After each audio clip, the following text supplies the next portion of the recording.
This presentation is brought to you by the Minnesota State Arts Board. This is technology from the 1890s. Very, very simple by our standards today, very archaic. I feel just a little bit proud that I can maybe follow in the footsteps a little bit. My name is Doug Swenson, and I'm from over in Goose Prairie Township, Minnesota. Essentially, I'm a tool maker. I enjoy making tools. I make hammers and axes. I make a lot of blades. I've been blacksmithing for over 50 years at this point. I started as just a young kid. We still had a few of the old blacksmith's tools on our farm.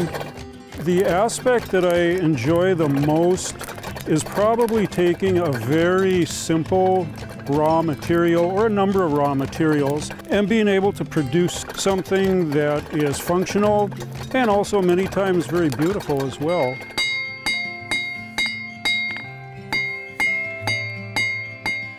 Now, we'll get this back in the fire. We'll do our little finial. So, little scroll right on the very end.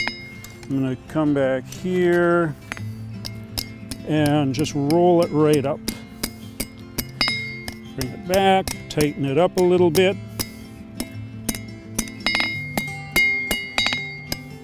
A few light hammer blows and it appears.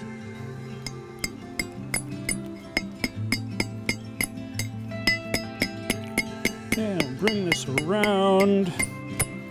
There we've got a hook that would be very effective. You could again hang a cooking kettle over the campfire. Let's see if we can dress it up a little bit. We'll put a little twist right in the center.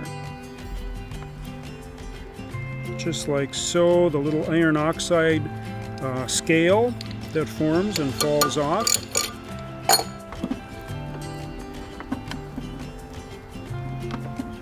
And it kind of brings out